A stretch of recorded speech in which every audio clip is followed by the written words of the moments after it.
The wire transfer authorization form was sitting on my parents' kitchen island, right beside a freshly brewed pot of coffee and a plate of biscotti. My father tapped the signature line with his heavy gold pen.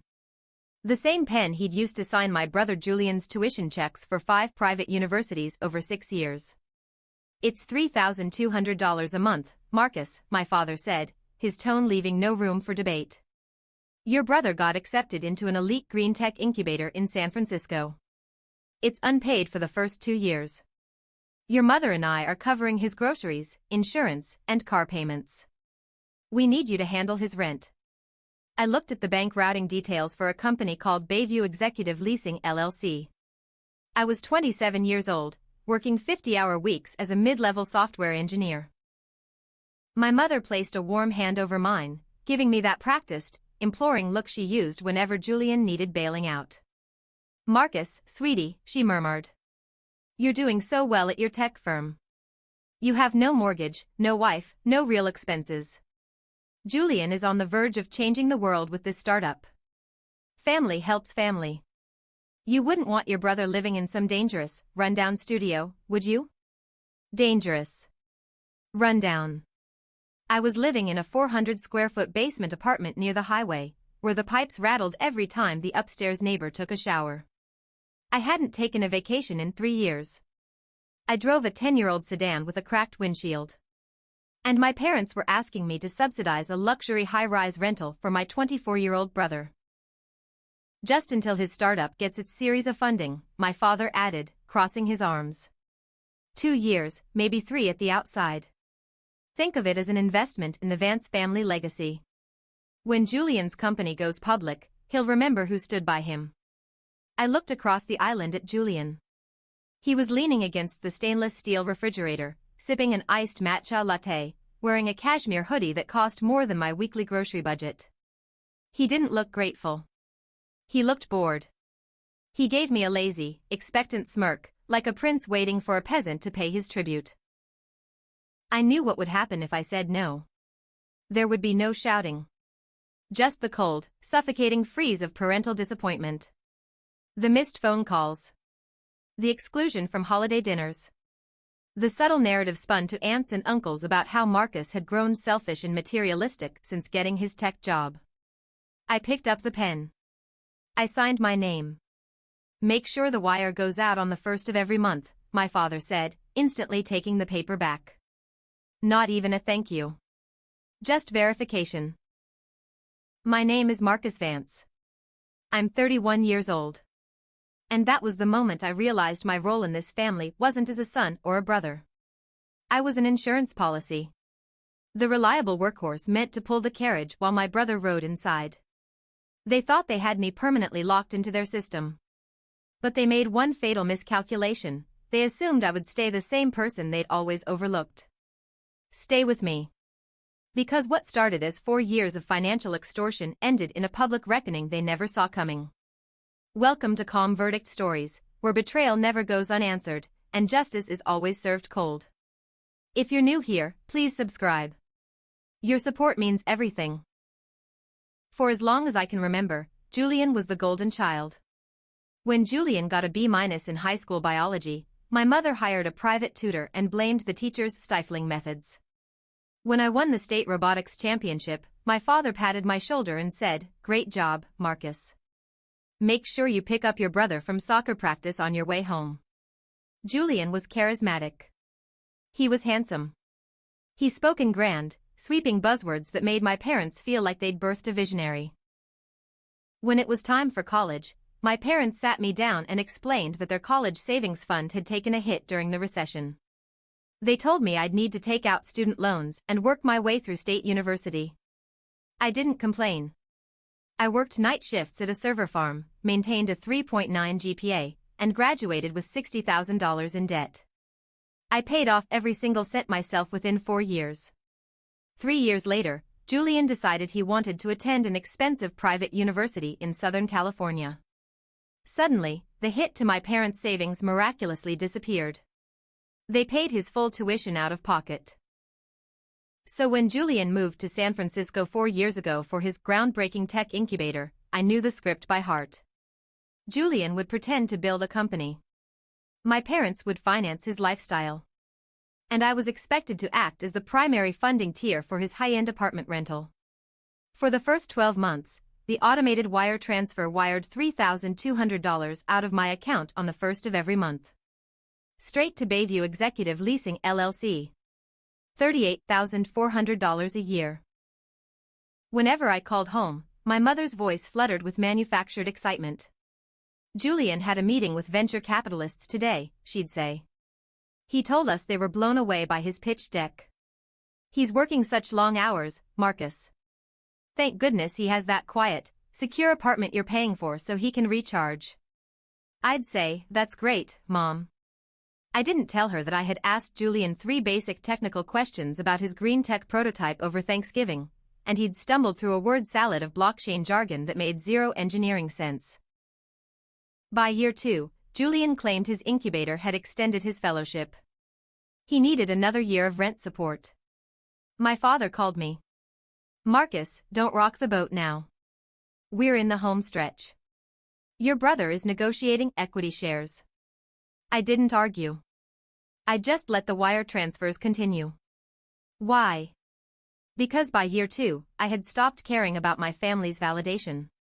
And more importantly, I had quietly initiated a massive pivot in my own life. While my family thought I was still plodding along as a salaried corporate coder, I had quietly resigned from my job. I partnered with a former colleague and launched a specialized boutique cybersecurity consultancy, Vance Security Solutions. We focused on zero-day vulnerability auditing for enterprise cloud infrastructures. The first 6 months were brutal. I lived on canned black beans and coffee. But in month 7, we solved a critical data leak for a major fintech multinational. That single contract put us on the map. By year 3 of paying Julian's rent, my company had secured multi-year retainer contracts with 3 Fortune 100 corporations. We expanded into a sleek downtown office. I hired 12 senior security analysts. By year 4, my firm was generating over $4.8 million in annual revenue. My personal net worth had quietly crossed the 7-figure mark. My family didn't know a single detail. I never told them about my business. I knew precisely how they would distort it. If I told my father I was making 7 figures, he wouldn't congratulate me. He'd say, "Wonderful news, Marcus. Now you can fund Julian's seed round directly." If I told my mother I owned a thriving company, she'd demand I give Julian an executive title and a corner office because he deserves a platform worthy of his talents. So I maintained strict operational silence. When they asked about work, I sighed and said corporate life was steady. The $3,200 leaving my account every month was no longer a financial burden. To me, it had become a monthly subscription fee for peace and quiet. As long as the wire cleared, my parents left me alone to build my empire in peace. Over 4 years, I wired exactly $153,600 to Bayview Executive Leasing LLC. And then came month 46. I flew to San Francisco for a keynote presentation at an enterprise cybersecurity summit. I didn't tell my family I was in town. After the conference, I met up with an old college buddy, Dave, at an upscale rooftop lounge in Soma. We were having drinks when Dave casually pulled out his phone. "Hey man, isn't your brother Julian still living out here?" Dave asked. "I see his posts on my feed sometimes through mutual college friends." I nodded. "Yeah. He's doing some green tech incubator fellowship." Dave laughed out loud. "An incubator? Bro, look at this." Dave handed me his phone. He had Julian's public Instagram profile open. Julian had blocked my main account years ago, claiming he didn't use social media anymore because it distracted from his research. I scrolled through the grid. There was Julian posing on a yacht in Cabo. Julian courtside at a Warriors game. Julian standing beside a brand new Miami blue Porsche 911 Turbo. And dozens of photos with a blonde woman tagged as Chloe Kensington, an heiress whose family owned half the commercial real estate in the Bay Area. I tapped on a recent post from 3 weeks ago. It was a photo of Julian and Chloe clinking champagne flutes on a sprawling sun-drenched terrace overlooking the Golden Gate Bridge. The caption read, Sunday brunches at our Pacific Heights sanctuary. 4 years of bliss with my queen. Our Pacific Heights sanctuary. 4 years. I zoomed in on the background. It was a multi-million-dollar penthouse. I handed Dave back his phone. I didn't get angry. I didn't throw my glass. I am a cybersecurity architect. When I detect an anomaly in a network, I don't scream at the server. I run a diagnostic audit. That night in my hotel room, I opened my encrypted laptop. I bypassed standard consumer searches and tapped into professional corporate registry databases and financial compliance clearinghouses. I searched for Bayview Executive Leasing LLC. The Delaware Secretary of State filing pulled up in 4 seconds. Bayview Executive Leasing LLC. Formed 48 months ago. Exactly 2 weeks before my parents demanded I start paying Julian's rent. Registered agent, Julian Vance. Sole managing member, Julian Vance. Associated bank account routing, a personal high-yield checking account at Pacific Apex Bank. Titular owner, Julian Vance. I sat back in my chair as the complete architecture of the con crystallized before my eyes. Julian had never rented an apartment in San Francisco. When he moved here 4 years ago, he moved straight into Chloe Kensington's family penthouse rent-free. Knowing my parents would happily fund his living expenses, he set up a shell company disguised as a luxury property management firm. He handed the routing numbers to my father, knowing my father would force me to pay it.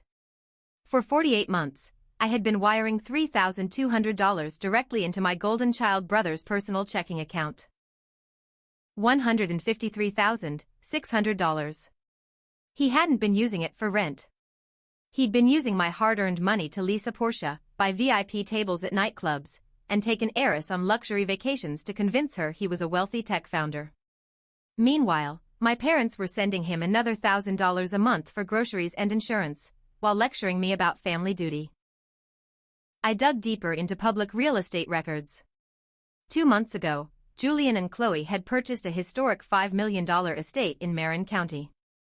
The down payment listing showed a cash wire of $150,000 originated from Julian's Bayview Executive Leasing checking account. My rent money had literally served as his down payment on a mansion. The calm verdict protocol had officially commenced. I didn't call Julian. I didn't call my parents. I waited until the 28th of the month. Then I logged into my corporate banking portal and executed a single administrative command, recurring transfer authorization, cancelled. Recipient, Bayview Executive Leasing LLC. Status, terminated permanently. Then I closed my laptop, poured myself a glass of 12-year-old scotch, and waited for the network alarms to trip. On the 2nd of the month, my phone buzzed. A text from Julian. Hey bro, looks like there was a glitch with your bank. Landlord portal says the rent wire didn't clear yesterday. Can you resend? Don't want to get hit with late fees, lol. I typed back, checking with corporate compliance today. Banking server migration. Julian replied, "'Kay cool, just make sure it goes through ASAP. Landlord is super strict. Super strict. Right.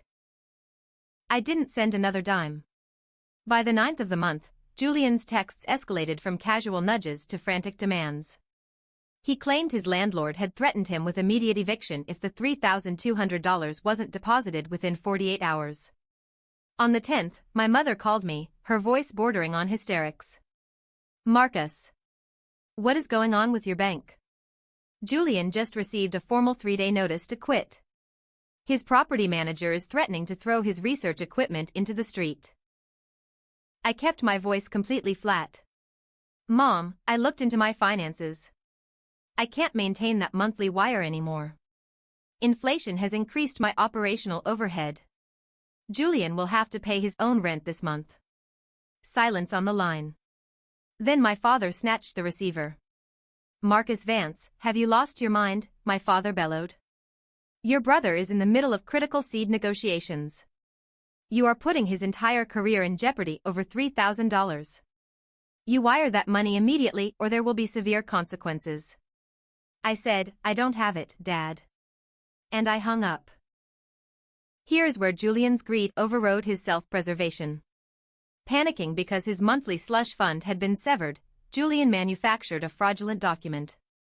He emailed my parents a formal-looking legal letterhead from Bayview Executive Leasing LLC. The notice stated that due to non-payment, tenant Julian Vance owed 2 months of advance rent plus administrative penalty fees, a total of $8,000, payable immediately via wire transfer to avoid immediate sheriff eviction. My parents didn't verify a thing. Terrified that their golden prodigy would be disgraced, my father liquidated his private retirement money market account. He wired $8,000 directly to Bayview Executive Leasing LLC. He wired his hard-earned retirement savings directly into his con artist son's personal bank account. 3 days later, my mother sent a formal family group invitation. My parents were hosting their 35th wedding anniversary dinner at the Mahogany Room, the most exclusive private steakhouse in downtown Chicago. Attendance was mandatory. My mother added a separate private text to me: "Your father is deeply wounded by your abandonment of your brother. You will attend, and you will apologize to Julian in person." I replied, I wouldn't miss it for the world. I arrived at the Mahogany Room wearing a bespoke charcoal suit that cost more than my parents' mortgage payment. I carried a slim, matte black leather document portfolio. The private dining room was lavishly decorated with white lilies and crystal chandeliers. 12 family members were seated around the mahogany table: aunts, uncles, my parents at the center, and Julian sitting right beside my father. Julian was wearing a brand new Rolex Submariner on his left wrist. Bought, no doubt, with my father's $8,000 wire. When I walked in, the conversation noticeably chilled. My Aunt Clara gave me a tight, disapproving grimace. My father didn't even stand up to shake my hand. Julian looked across the table at me and gave that same entitled, mocking smirk from 4 years ago. "Glad you could make it, Marcus," Julian said loudly, making sure the whole table heard. "We were worried you couldn't afford the Uber downtown." A few uncomfortable chuckles rippled around the table. I smiled calmly and took my seat. Dinner was served. Prime dry-aged ribeye, truffle mac and cheese, vintage Cabernet. My father paid for it all, acting the grand patriarch. When the dessert course arrived, my father stood up and tapped his crystal wine glass with a silver spoon. "Family," my father began, his voice echoing off the wood paneling. "Tonight we celebrate 35 years of unity. But unity requires sacrifice. It requires standing by one another when the storms come." My father stared directly at me, his eyes hard. Recently, Julian faced an unexpected financial crisis that threatened his groundbreaking research, my father said. Certain individuals in this family chose to turn their backs on him. They chose greed over brotherhood. My mother sighed dramatically, dabbing her eyes with a linen napkin. The aunts glared at me. "But your mother and I stepped up," my father declared proudly. "We liquidated our annuity savings to pay Julian's property manager in full. Because we believe in Julian's brilliance." To Julian. Everyone raised their glasses. To Julian. I didn't raise my glass. I unzipped the matte black leather portfolio. I pulled out 12 neatly bound presentation folders, one for every seated adult at the table. I stood up. The scraping of my chair cut through the fading applause. "I actually prepared an anniversary presentation for Dad and Mom," I said smoothly. I walked around the table, placing a bound folder beside every dinner plate. Julian frowned, his hand dropping from his wine glass. "What is this, Marcus?" "Just a complete forensic accounting of the Vance family investment," I replied. I returned to my seat and stood tall. "Open page 1. My father ripped open the cover. Page 1 was the official state registration certificate for Bayview Executive Leasing LLC. "What does this mean?" my father asked, squinting. "Bayview Leasing. That's Julian's landlord." "Look at the registered agent, Dad," I said quietly. My Uncle Robert read it aloud from his copy. "Julian Vance. Sole managing member, Julian Vance." The entire room went dead silent. You could hear the faint hum of the restaurant's ventilation system. Julian's face blanched completely white. The color drained from his cheeks so fast he looked sickly. He lunged across the table toward my folder. That's fake. Julian shouted, his voice cracking. He hacked something. That's fabricated. Turn to page 2, I instructed the room over his screaming. Page 2 displayed certified bank routing traces connecting Bayview Executive Leasing LLC directly to Julian's personal checking account, alongside highlighted deposit logs totaling $153,600. For 4 years, I said, my voice ringing clearly through the private dining room, you demanded I pay Julian's rent. But Julian never rented an apartment. He moved into his wealthy fiancé's penthouse rent-free. I gestured to page 3, high-resolution photographs of Julian's tagged Instagram posts showing his sports cars, yacht trips, and the $5 million estate deed in Marin County. He created a fake property management LLC to siphon $3,200 a month from me to fund his luxury double life, I continued. My mother's hands were shaking violently. She looked at Julian, her voice trembling. Julian, sweetie, tell me this isn't true. Tell me you didn't do this. Julian was hyperventilating, his eyes darting frantically around the room looking for an exit. Mom, I can explain, the startup required capital liquidity. I was going to pay Marcus back after the IPO. Turn to page 4, Dad, I said softly. My father slowly turned the page. His hands trembled so severely the paper rustled against the wood table. Page 4 was the wire transfer confirmation from 3 days ago. $8,000 originated from my father's retirement account.